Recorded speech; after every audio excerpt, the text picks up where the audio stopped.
Good evening, everyone at Tushita and online. Let us take a moment, as usual, to arrive on the cushion here and in front of our device at home, leaving our worries and busy days behind us, trying to be fully present for this Vajrasattva Purification practice. So we can do that by taking 3 long, slow and deep breaths. Every time we inhale, trying to refresh our attention. Every time we exhale, trying to relax.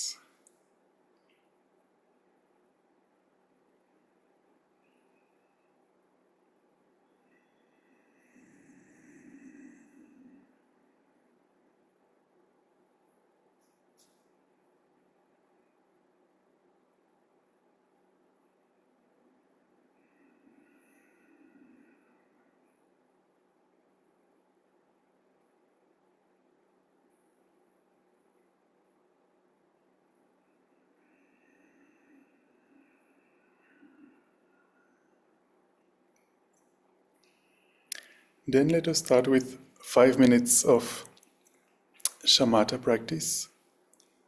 So shamatha is Sanskrit for shine in Tibetan, and in English it's translated as calm abiding. More specifically, let us try to develop single-pointed mind, single-pointed concentration. We'll try for 5 minutes to focus on a single object with all our attention. I'll just quickly summarize the instructions for this practice as I see new names on Zoom. So there are 4 main instructions. The first one is to look at our body posture.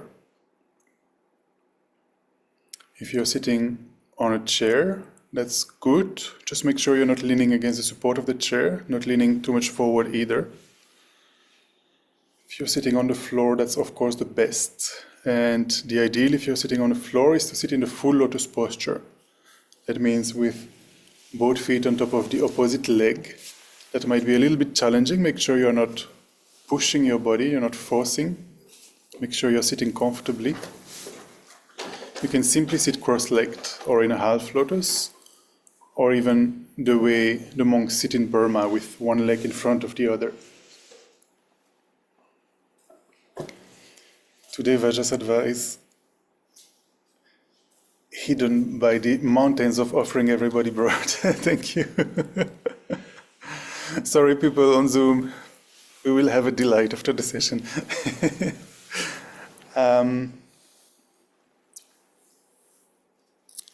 So that's for the legs. If you're sitting on a chair, the best would be if there is some space between your 2 legs and both feet are flat on the floor. If the floor is too low for you, you can add like a cushion under your feet so that both are flat.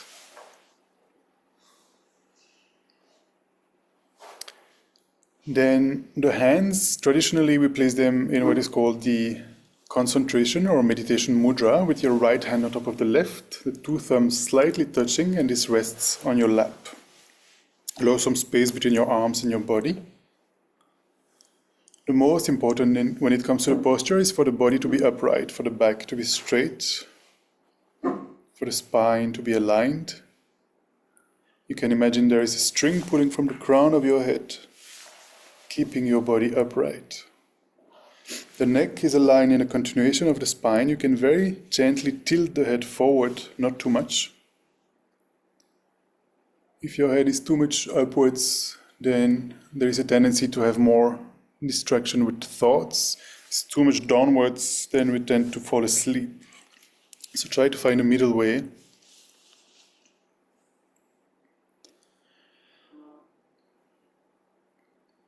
The shoulders are even and relaxed. You can place your tongue just behind your upper teeth, towards the upper palate. This helps to reduce the production of saliva while you meditate. Finally, it is advised not to meditate with the eyes completely closed, but to leave them slightly opened, just gazing in the space in front of you, about 45 degrees cast down, not actually paying attention to whatever appears in front of your eyes. It is the mental consciousness that meditates. When we leave the eyes slightly opened, it helps, to stay alert, letting some light enter the eyes. Also, if you begin learning meditation with the eyes slightly closed, then in the future you are able to choose, depending on the circumstances, if you want to meditate with eyes open or closed. If you learn meditation with the eyes closed, then in the future it becomes difficult to meditate with eyes open. This also helps, to be able to differentiate between the different consciousnesses. The eye consciousness, the mental consciousness. So here we're trying to focus on the mental consciousness, trying not to pay any attention to the eyes, whatever appears in front of the eyes.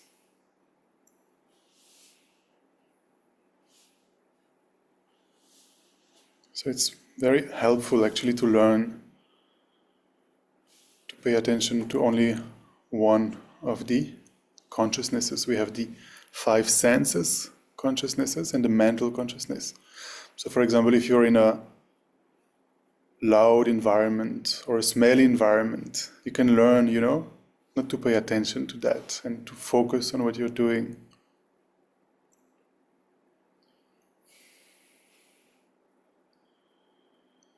So this is for the posture. These 7 points are known as the 7-point Buddha Vajrasattva meditation posture. Out of the 7, the most important is for the body to be upright. Now the second instruction, when it comes to single-pointed meditation, is that we need an object to focus on, an object of meditation. What I would recommend is to use the breathing sensation at the entrance of the nostrils. It's quite an easy object to identify because we are always breathing.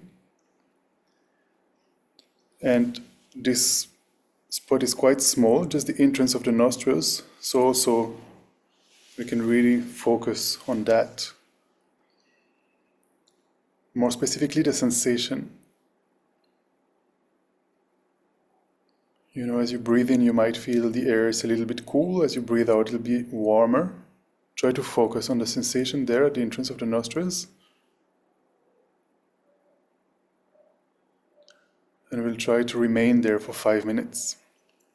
I'll just quickly finish the instructions before we start. The third instruction is that when we meditate, we tend to get distracted. The first very common way we tend to get distracted with is called mental excitement. Basically, we are distracted with thoughts, mostly thinking about past, future, and not remaining on our object of meditation. The second way we tend to get distracted is called mental laxity or dullness or lethargy. We are not focusing enough and the mind starts to sink. We tend to fall asleep and therefore we also lose the object of meditation. We start daydreaming or we completely fall asleep. So finally, the last instruction is that there are 2 antidotes to counteract these distractions. The first one is called introspection and the second one is called mindfulness. Introspection is like an agent in the background of your mind that is constantly looking. What is my mind doing? Is it meditating? Is it focused on the object or is it distracted?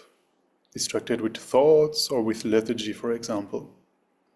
And the moment introspection notices that the mind is not focused, we make use of the second antidote, which is called mindfulness. And the role of mindfulness is to bring the mind back, wherever it is, to bring it back onto the object of meditation.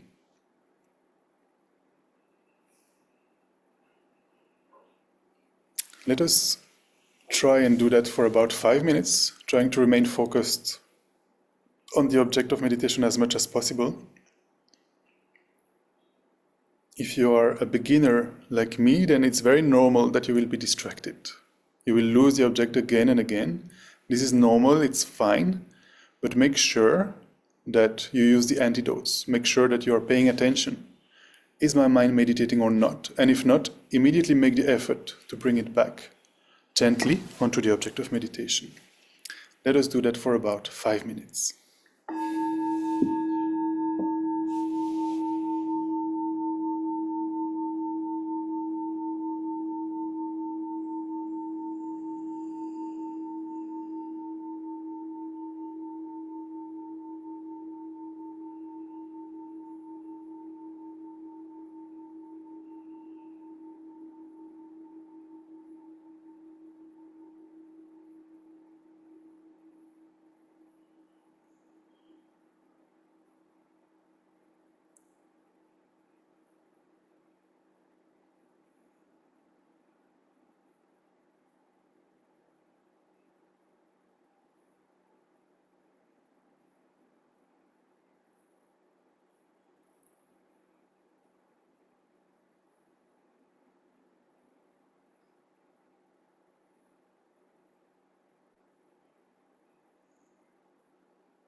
gently come out of the meditation.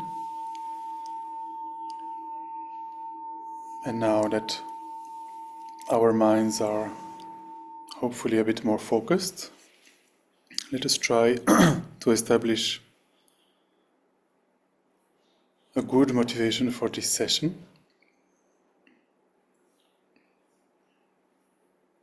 Trying to bring all sentient beings to mind. Not going to do this practice only for myself. Not going to do this practice only for this life.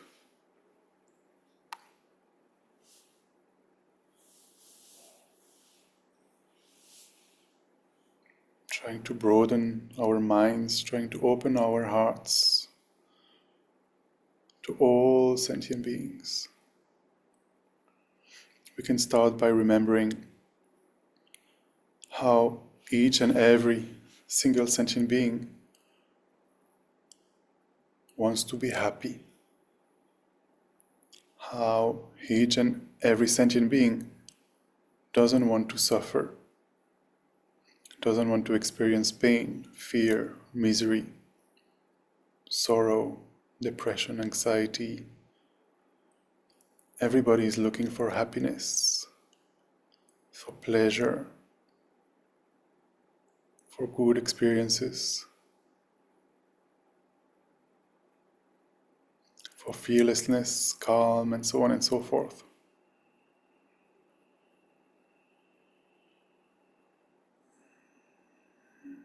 And then try to remember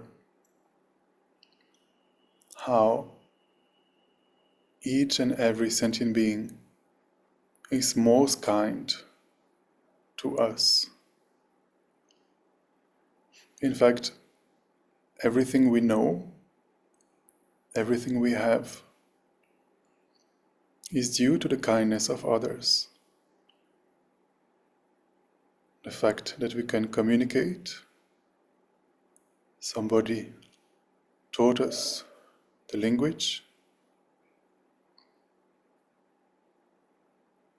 the fact that we are sitting here in this hall, countless beings have been involved for this hall to exist and be maintained. The fact that we can follow at home all the beings involved in the creation of your device, the internet, the electricity, the Zoom program, and so on and so forth.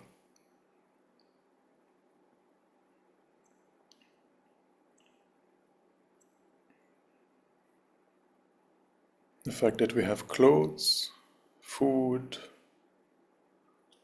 countless sentient beings are involved.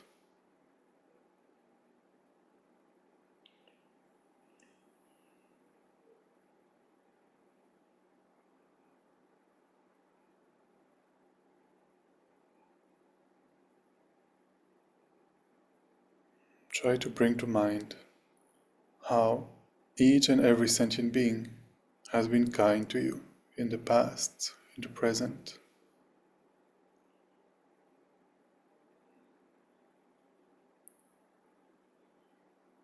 And try to generate a wish to repay this kindness.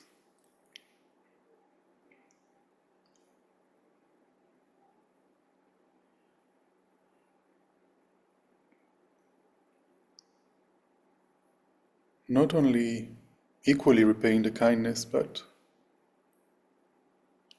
repaying the kindness up to no more suffering,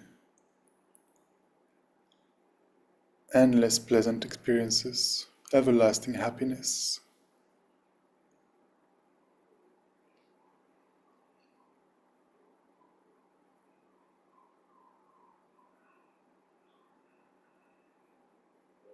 Try to bring all sentient beings close to your heart.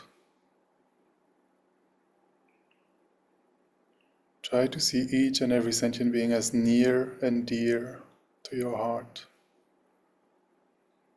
Even the most scary spider, the most ugly scorpion or snake,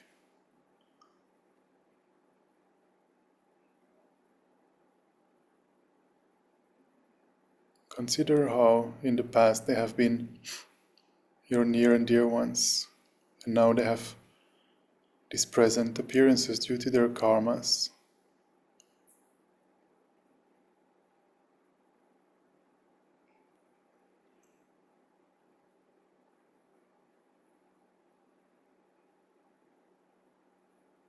And try to wish for all those sentient beings to be completely free from any pain, from any suffering,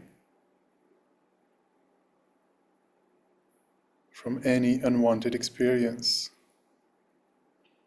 from any sorrow, from any misery.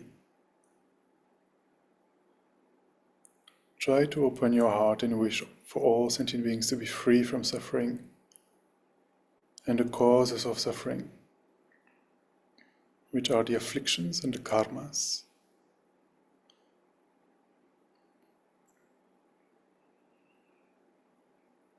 Since time immemorial, since beginningless time,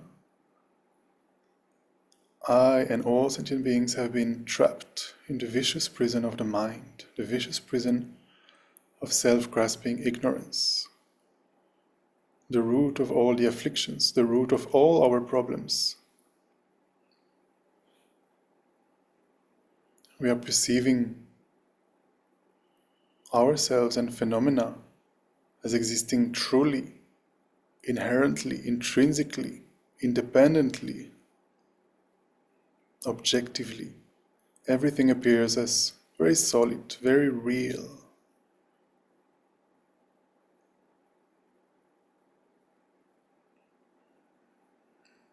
And because of that, we have a very strong sense of I, me, myself, my belongings, and so on and so forth. And this makes us wrongly believe that we are the center of the universe.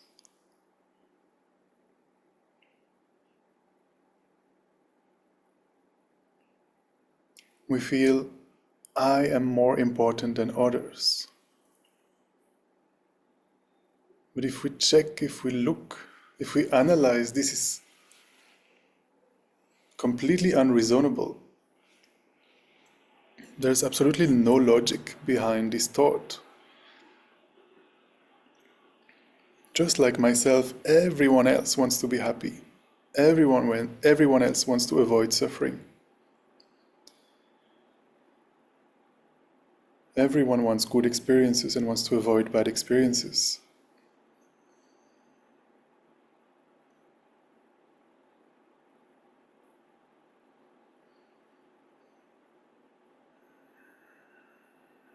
And so because we see everything as so solid, intrinsic, out there,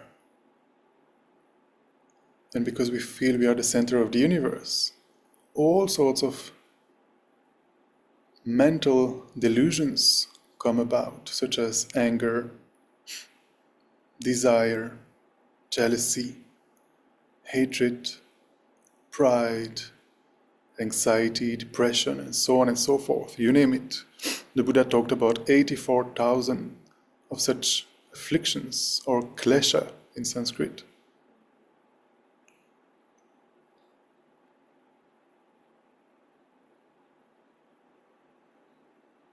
All these disturbing emotions that we have that lead us to engage in all sorts of actions to cherish the self.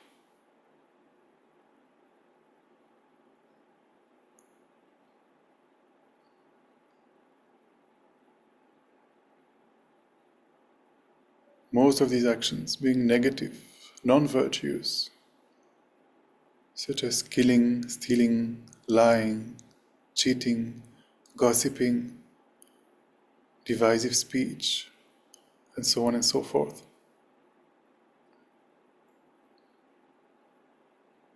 Every time we engage in such a negative action, it leaves a negative imprint on our mind. A negative karma is accumulated, and inevitably any negative karma that we have accumulated in this and countless past lives will eventually ripen in the form of an unpleasant experience, in the form of pain, in the form of suffering. And even the good actions we have accumulated, sometimes we are listening to our good heart, we are kind, we are helping others, practicing generosity, and so on and so forth. But even then, because we apprehend ourselves, the recipient of our kindness, the action of being kind, because we apprehend all of these as being objectively real, intrinsically real. Because of that, these positive karmas, these virtuous actions, will result in pleasant experiences, in pleasure, but worldly pleasure, meaning contained within samsara, within cyclic existence. And we don't have a choice. What will ripen next? A positive or a negative karma? We cannot choose whether all of a sudden we might have an electricity problem, no internet connection, no heating, no air purification, and so on and so forth. We cannot decide, we cannot choose. Similarly, a positive karma we have accumulated in the past might ripen in the form of a pleasant experience.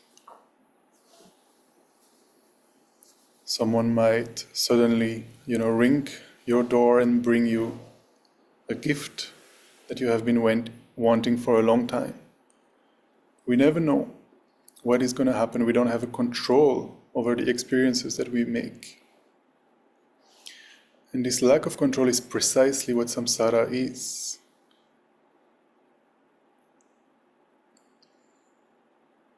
Let us open our heart as vast as possible, as broad as possible, wishing for all sentient beings to be free from samsara, free from the vicious prison of self-grasping ignorance, all the afflictions, all the karmas.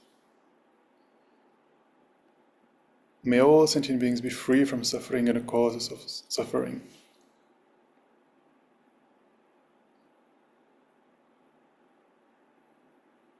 And let us try to go even deeper. Let us try to generate a sense of responsibility, recognizing at the moment I have what is called a precious human life. Meaning, not only am I born a human, but I am born a human with all my mental faculties. I am born in a world where the Buddha has appeared. 2,500 years ago, the Buddha has taught extensively, and his teachings are still very easily accessible today. Very easily we can learn what the Buddha has taught. And there are so many disciples who can help us. And there are so many people who are supporting the disciples and the Dharma centers. And we have an interest to look inwards. We have an interest to look at our minds, to look at our condition, and to improve our minds, to reduce our afflictions. We are interested. This is so rare and precious. We can see in the world there are, I think, currently 8.2 billion human beings on the planet. How many have a precious human life? Very few. Most human beings are, busy, distracted, no interest to look at their minds, no time,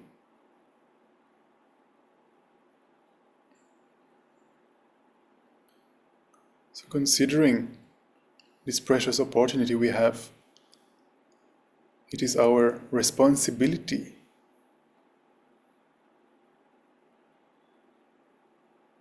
to remember the kindness we have received from all other sentient beings and to now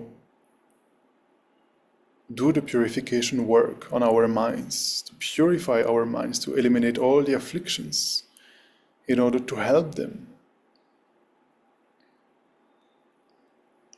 They don't have the opportunity that we have now. Most sentient beings are not even human. Imagine as an animal.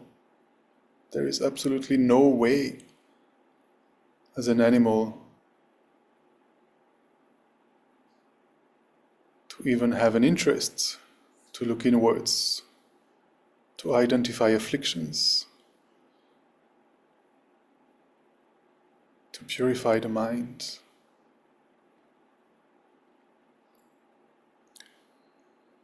So let us generate the wish. I myself will free all sentient beings from suffering and the causes of suffering. Now, how can I do that? I myself am in the prison of my afflictions. I myself am deluded. If we look in the history of humanity, there was one being called Prince Siddhartha who showed us the way.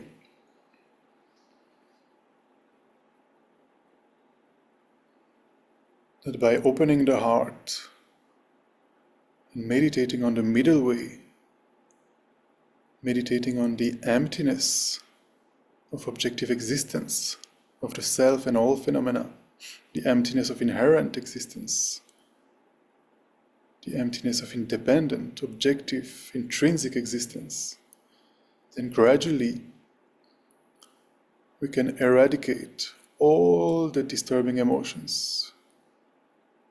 Gradually we can unveil our true nature and achieve the state of full awakening, the state of a Buddha, the state of omniscience.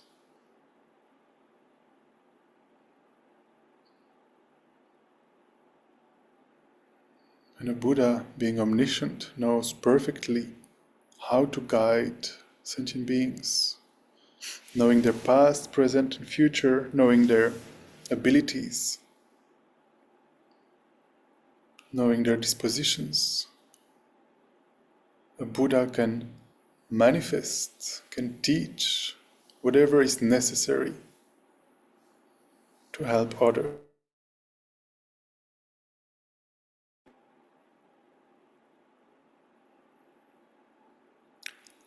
Let us try to generate this most beautiful wish, this most beautiful mind of bodhicitta by thinking, may I become a Buddha for the benefit of all sentient beings, not leaving even one small insect aside. May I become a Buddha for the benefit of all sentient beings. May I become a Buddha for the benefit of all sentient beings.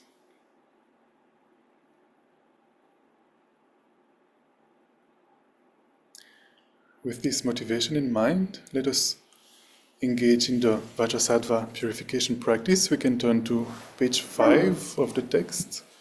I will share it online as well.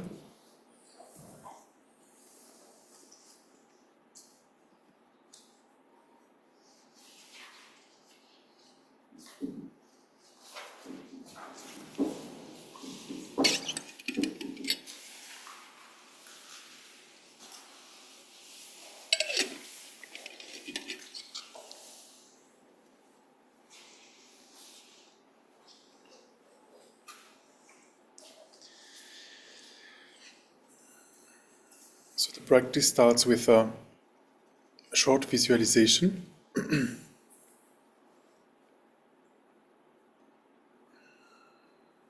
Seated on your right side is your father. On your left side is your mother. Your enemies and the sentient beings who disturb you are seated in front of you. Your friends and those to whom you are attached are seated behind you. All other sentient beings in human form are surrounding you. Try to visualize as best as you can that all sentient beings are seated next to you, behind you, in front of you. You are surrounded by all countless sentient beings, starting with your father on the right and mother on the left.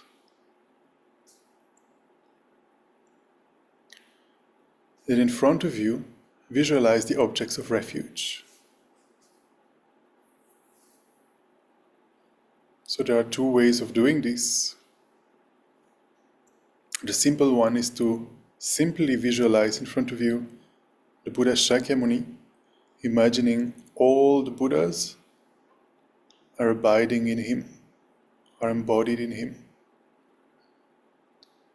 The other, more elaborate way of doing this is to visualize Buddha Shakyamuni in the center, then on his two sides, all the Buddhas of the method lineage, starting with Arya Maitreya, and on the other side, all the Buddhas of the wisdom lineage, starting with Arya Manjushri. Your root guru and all your gurus in front of him, all the deities, protectors, dakas, dakinis, all the masters of the past.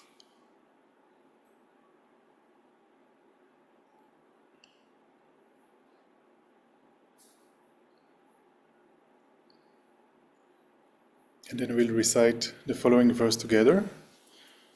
And as we recite, think that you are taking refuge and generating bodhicitta together with all sentient beings, as if you are guiding all the sentient beings that you have visualized next to you into this practice.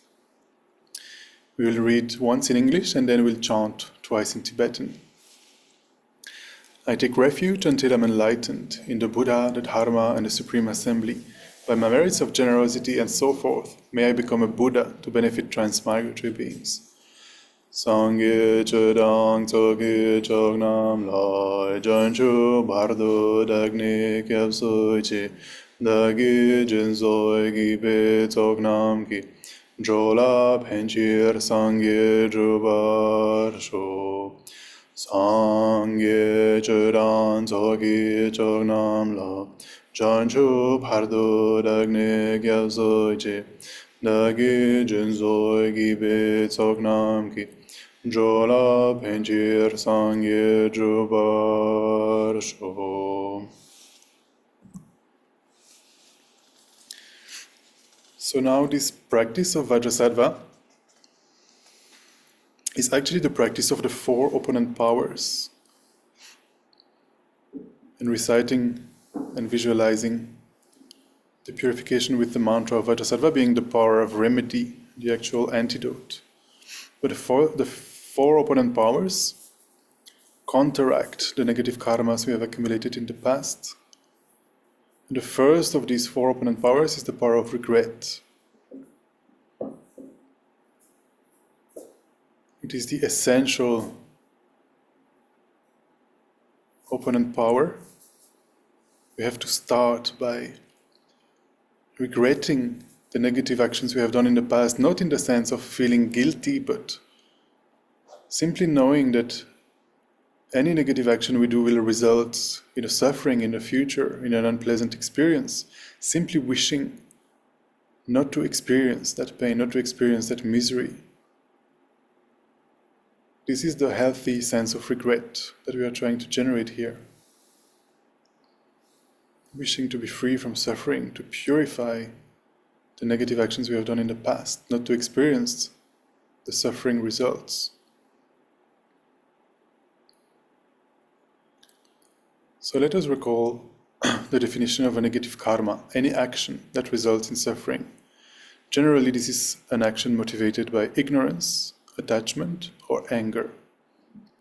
Almost every action I do, 24 hours a day, is motivated by worldly concern, attached to the happiness of this life. It has been like that from beginningless samsaric rebirths, and it is like this from birth to death in this life. Nearly every action I have created has been non-virtuous, the cause of suffering. Not only that, but I have also continuously been breaking my pratimoksha, bodhisattva and tantric vows, First of all, I have created the heaviest of negative karmas in relation to my virtuous friends, by harming their holy bodies, disobeying their advice, disturbing their holy minds, having non-devotional thoughts and giving rise to heresy and anger. Having all these negative imprints on my mental continuum is unbearable. It is as if I have swallowed a lethal poison. Therefore, I must purify all these negative karmas immediately with the antidote of the four powers. In this way, generate a strong feeling of regret, together with the awareness of the need to urgently purify your negative karmas.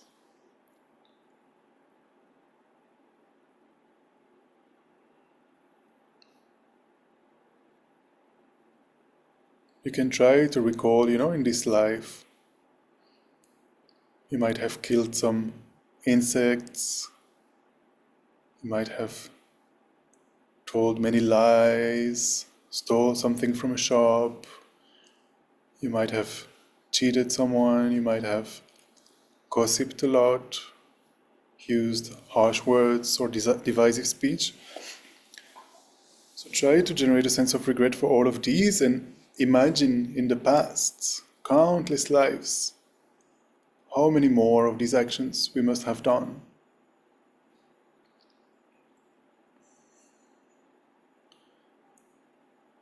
Try to imagine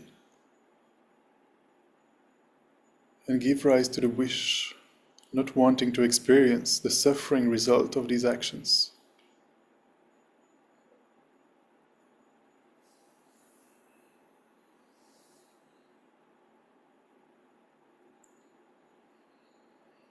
Then remembering impermanence and death. Many people my age or younger have died. It is a miracle that I am still alive and have this incredible opportunity to purify my negative karmas. Death is certain, but the time of death is totally uncertain. If I were to die right now, I would definitely be reborn in the lower realms. And because I could not practice the Dharma there, I would remain in the lower realms for countless eons. Therefore, how unbelievably fortunate I am to be able to purify my negative karmas right now, without even a second's delay, by practicing the Vajrasattva meditation. But I'm not practicing this Vajrasattva purification for myself alone. The purpose of my life is to free all hell beings, hungry ghosts, animals, human beings, asuras, suras and intermediate state beings from all their suffering and its causes, and lead them to the peerless happiness of enlightenment. In order to do this, I must first reach enlightenment myself. Therefore, I must purify all my negative karmas immediately by practicing this Vajrasattva meditation.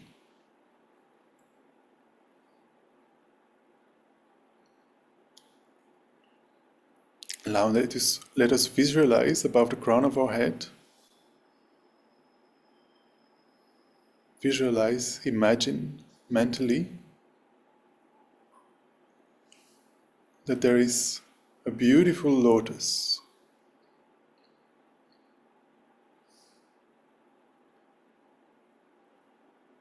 with beautiful colored petals, and on top of the lotus is a white moon disk.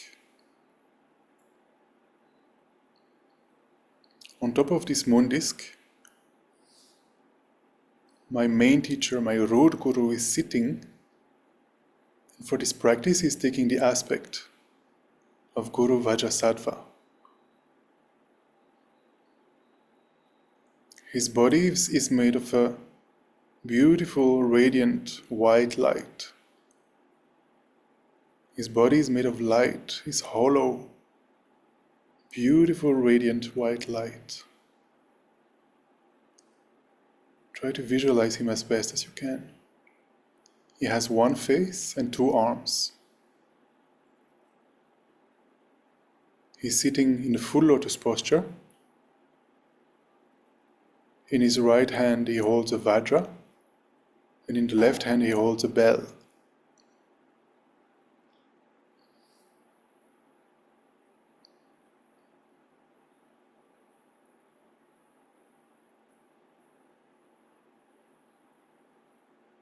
Try to visualize your root guru in the aspect of Vajrasattva as best as you can above the crown of your head, about 6 inches tall, sitting on the lotus and full moon above the crown of your head.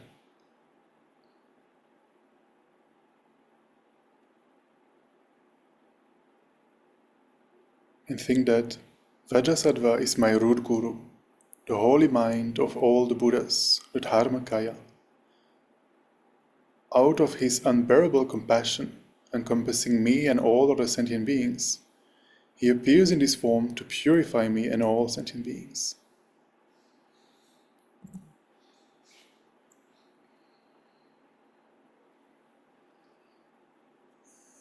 Now we'll engage in the mantra recitation, and as we do so, visualize that in the center, at Vajrasattva's heart, there is a hum syllable sitting on a moon disk. And surrounding this hum is a beautiful garland of the 100-syllable mantra that we will recite. And as we recite the mantra, a powerful stream of white nectar flows from the hum and the mantra garland. This white nectar enters my crown and fills my entire body. This nectar purifies all my negative karmas, obscurations, sicknesses, and spirit arms. Everything becomes completely purified.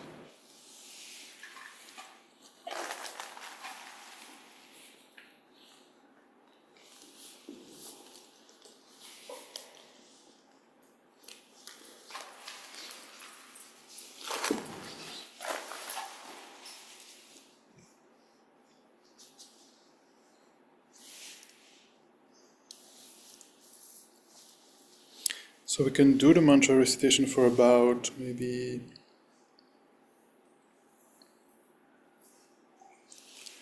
10 to 15 minutes, trying to maintain this visualization as best as we can of Vajrasattva above the crown of our heads, the nectar coming down from the mantra garland at his heart, entering our body, completely purifying all our negative karmas.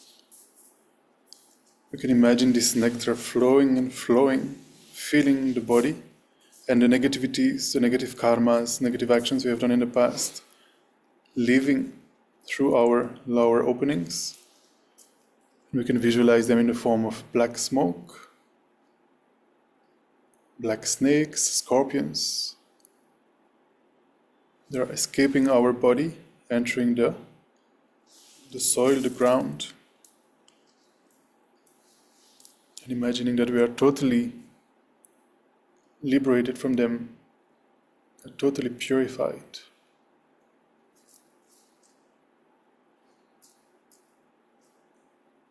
Om Vajrasattva Samaya Manupalaya Vajrasattva Tveno Badita Drido Me Bhava Sudoshayo Me Bhava Suboshayo Me Bhava Anurakto Me Bhava Sarva Siddhim Me Prayacha Sarva Karma Suchame Chidam Shriyam Kuruhum Ha ha ha ha ho Bhagavan Sarva Tathagata Vajamame Munja Vaja Bhava Maha Samaya Sattva Ahom.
Om Vajrasattva Samaya Manupalaya Vajrasattva Venopadira Shiro Mebhava Sudojayo Mebhava Subhojayo Mebhava Anurakto Mebhava Sarva Siddhim Meprayacha Sarva Karma Suchame Chitam Shriyam Kuruhum Ha Ha Ha Ha Ho Bhagavan Sarva Tathagata Vajra Mame Muncha Vajra Bhava Maha Samaya Sarva Ahom Pe.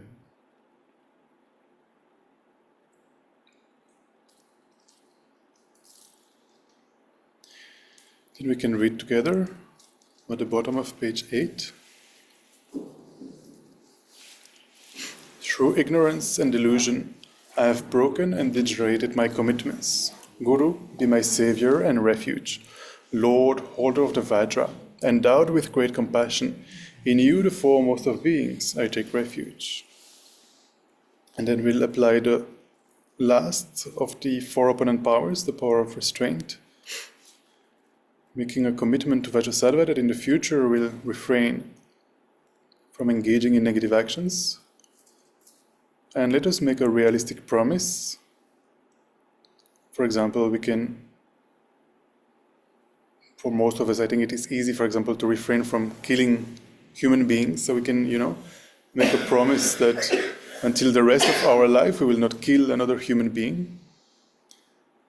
And we can promise that maybe for the next 5 minutes, we'll not, kill an insect if we have a tendency to kill insects. And for the next, we can say for the next 10 minutes, we'll not tell lies, because anyway, for the next 10 minutes, we'll be meditating. So very less chances to tell lies, try to be realistic. And we can read together, and then we can mentally make the commitment to Vajrasattva. Before Guru Vajrasattva, I vow never again to commit those negative actions from which I can easily abstain. I vow not to commit those negative actions from which I find it difficult to abstain for, and then you can mention for how long.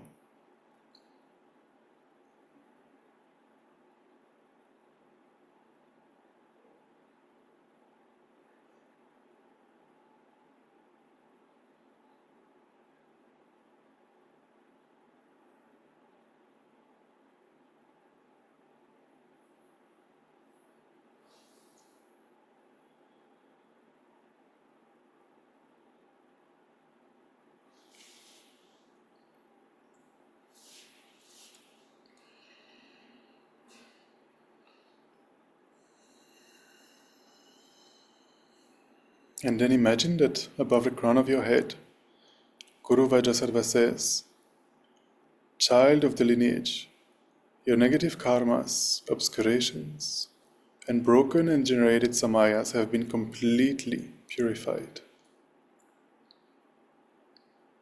Generate a strong sense of conviction that everything has been completely purified, just as Guru Vajrasattva has said.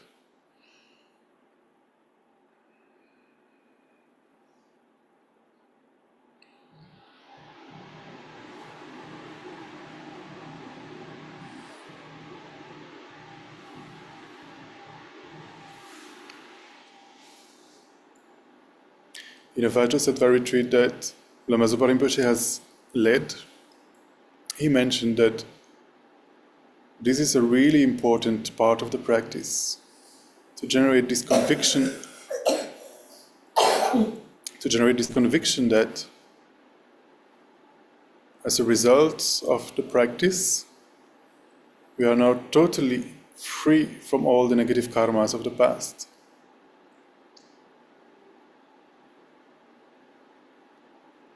Try to see that in yourself and see how much lighter you feel, unloaded from the burden of countless negative karmas.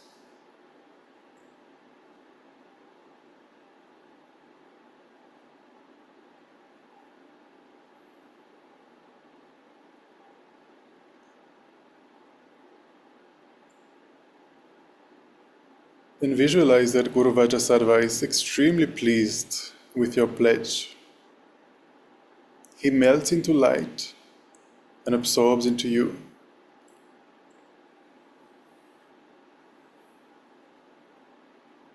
Your body, speech and mind become inseparably one with the holy body, speech and mind of Guru Vajrasattva.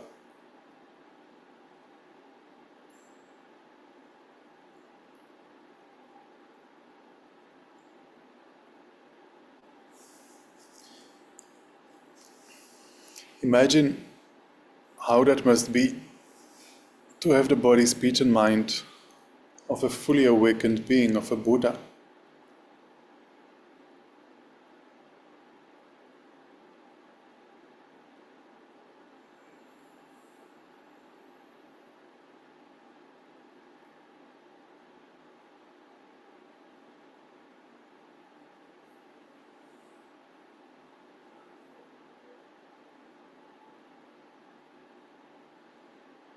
a mind only thinking about benefiting others and seeing the nature of reality, its emptiness of objective existence.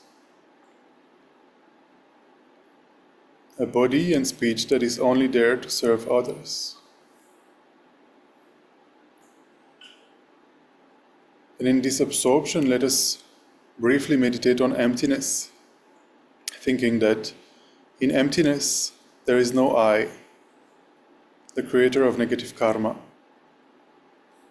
In emptiness there is no action of creating negative karma, and there is no negative karma created. Place your mind in that emptiness for a little while. In this way, look at yourself and all phenomena as empty. They do not exist from their own side.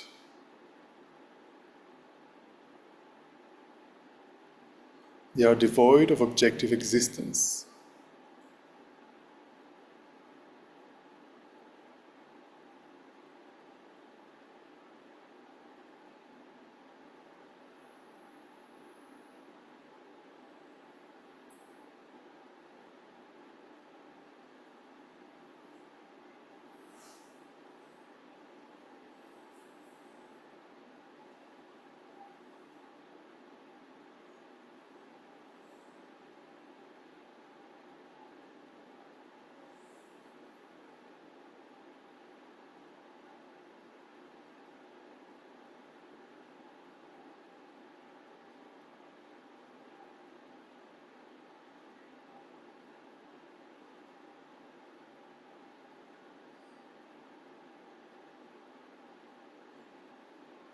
And with this awareness of emptiness, let us dedicate the merits that we have accumulated by engaging in this practice.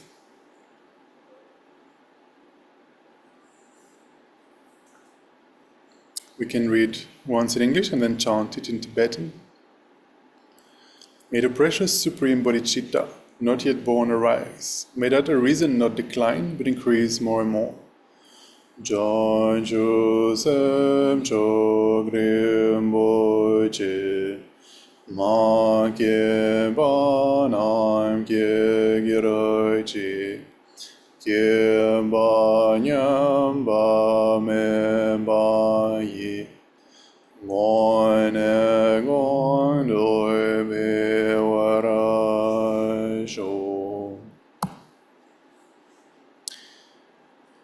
Then we can pray for the long and healthy life of His Holiness the Dalai Lama, incomparably kind and supreme Tenzin Gyatso, the wish-granting, wish-fulfilling jewel, source of every single benefit and happiness in this world. It's just the next page in the practice, page 10.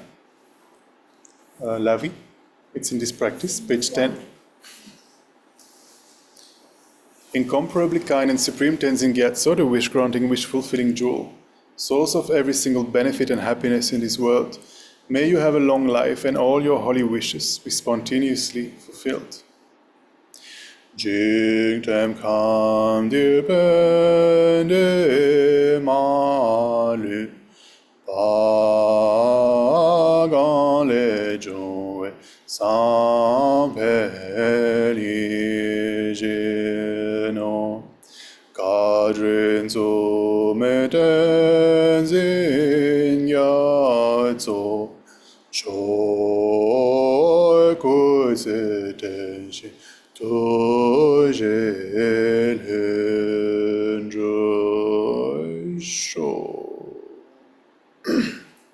Then at the bottom of the page, to seal the merits with emptiness, due to all the past, present, and future merits collected by me, the numberless Buddhas and the numberless sentient beings, which are completely empty of existing from their own side, may I, who am completely empty of existing from my own side, achieve the state of Vajrasattva, which is completely empty of existing from its own side, and lead all sentient beings who are completely empty of existing from their own side to that state of Vajrasattva, which is completely empty of existing from its own side, by myself alone, who am completely empty of existing from my own side.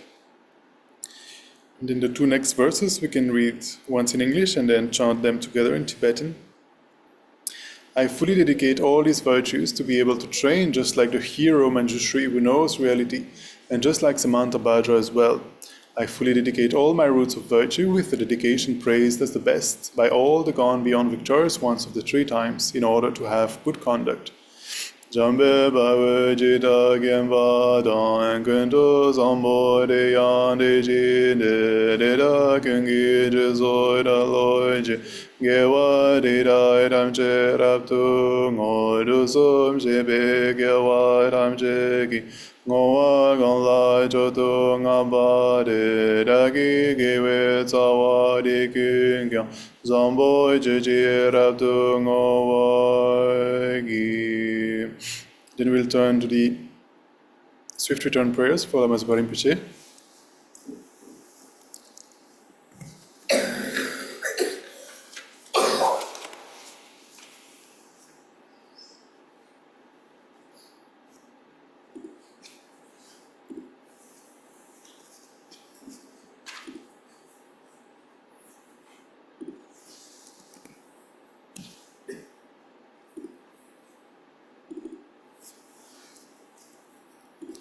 So I see some new names on Zoom, so I will briefly explain.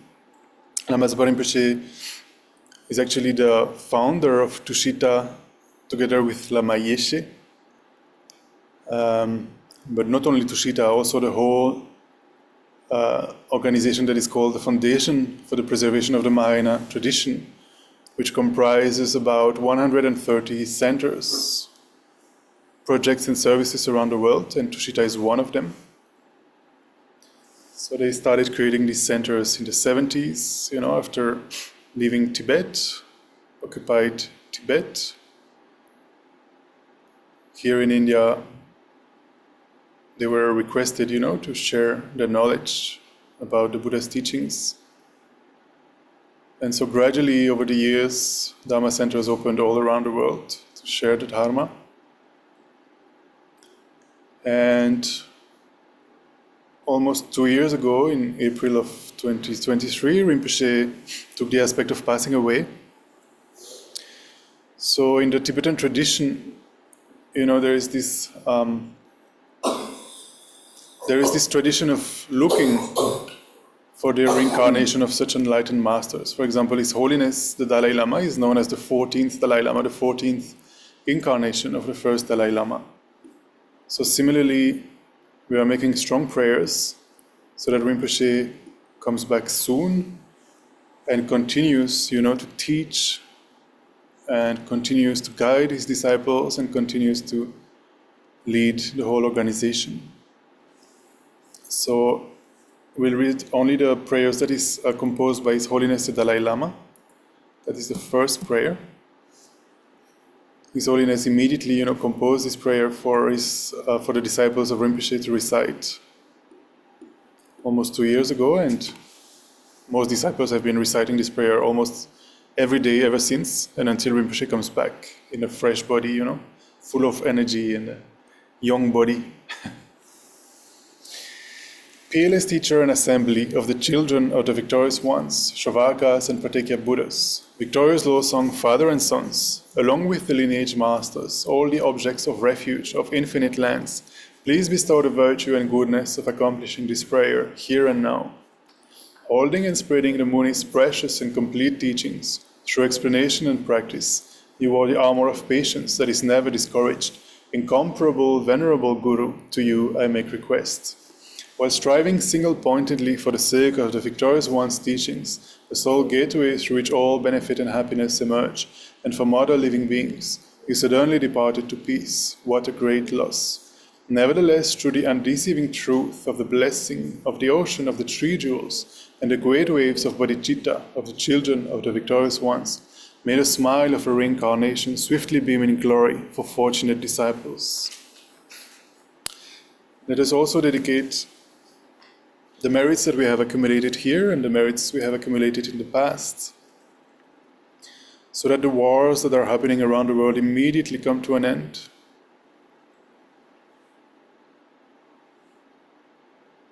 May there be no new war, may the world be at peace. May there be also no famine. May there be no epidemic. May there be no financial crisis. May there be no natural catastrophes and disasters of the elements. And may peace and happiness prevail in everybody's hearts and lives.